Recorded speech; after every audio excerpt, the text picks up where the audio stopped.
Chers auditeurs et chers internautes de Popenguine Info, bonjour et bon dimanche. Que le Christ ressuscité règne dans vos cœurs et que sa mère, la Vierge Marie, Notre-Dame de Popenguine, vous garde toujours dans sa joie et dans sa paix. Nous nous retrouvons pour cette deuxième méditation consacrée à la Vierge Marie. Nous les avons intitulées Méditation mariale. Aujourd'hui, nous allons avancer dans notre méditation en essayant de comprendre plus profondément ce récit des noces de Cana. Essayons de comprendre d'abord l'attitude de Marie, ensuite la réaction de Jésus et enfin le message qui est donné par Jésus et qui nous concerne nous aussi aujourd'hui. Le troisième jour, il y eut des noces à Cana de Galilée et la mère de Jésus y était. Jésus aussi fut invité à ces noces, ainsi que ses disciples. Or, il n'y avait plus de vin, car le vin des noces était épuisé. Dans l'Écriture, dans les évangiles, chez les Juifs de manière générale, le vin, c'est le symbole de la joie. Et dans un repas de noces, si le vin vient à manquer, c'est un drame, parce que c'est comme si cette fête manquait de joie. Et Marie, qui est très attentionnée, très attentive, va constater ce manque de vin. Et Marie va intervenir auprès de son fils. La mère de Jésus lui dit, « Ils n'ont pas de vin. » Jésus lui dit, « Que me veux-tu, femme? Mon heure n'est pas encore arrivée. » Alors, chers jeunes, si je vous posais la question, pourquoi Marie s'adresse ainsi à Jésus? Est-ce que cela ne vous paraît pas bizarre que Marie, alors qu'il manque du vin, va demander à Jésus, va s'adresser à son fils? Pourquoi ne va-t-elle pas s'adresser au maître de maison? Et de même une autre question, pourquoi Jésus répond ainsi à sa mère, « Que me veux-tu, femme ?» Est-ce une impolitesse de la part de Jésus? Pas du tout. D'abord, Marie s'adresse à Jésus parce qu'elle le connaît. Parce que Marie connaît son fils. Et Marie sait que Jésus est le Fils de Dieu. Marie sait que son fils est le Fils de Dieu. Marie sait que son fils peut agir, peut faire un miracle. Et lorsqu'elle intervient auprès de lui, c'est parce que, au fond de son cœur, elle a la foi et qu'elle lui fait confiance.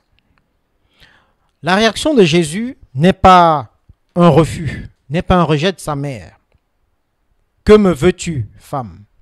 Mais Jésus exprime ici à Marie et à nous la grande distance qu'il y a entre sa nature divine et celle de sa mère. Que me veux-tu, femme? Qu'y a-t-il entre moi et toi?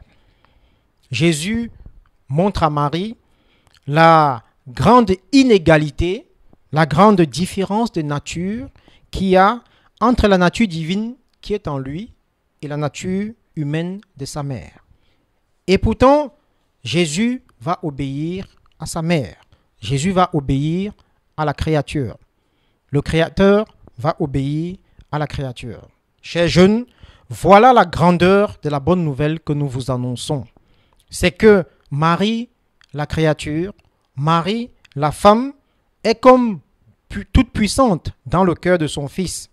Marie a une certaine autorité sur le cœur de son fils.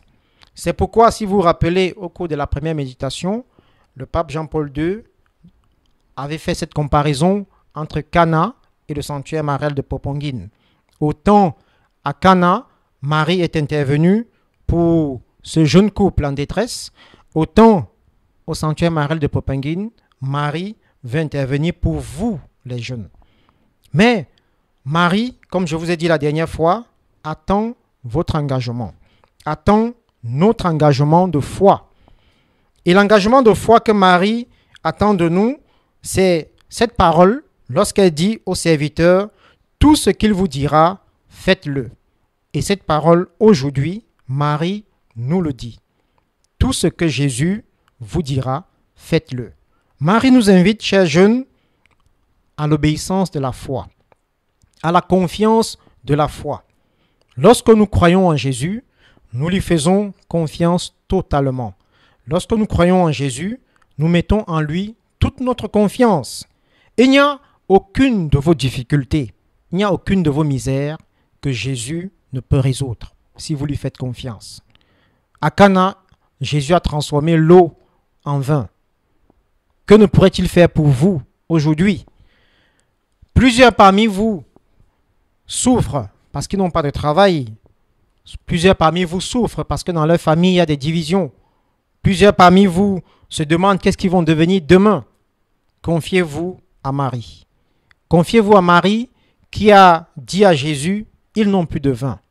Et Marie aujourd'hui vous dit à chacun de vous, tout ce qu'il vous dira, faites-le. Voilà la deuxième méditation que nous vous proposons aujourd'hui, qu'elle puisse vous aider à avoir une plus grande communion avec la Vierge Marie. Que lorsque vous priez votre chapelet, vous puissiez avoir au fond de votre cœur cette confiance que tout ce que vous demandez à Jésus par Marie, Jésus écoute votre prière, Jésus exaucera votre prière. Amen. Vierge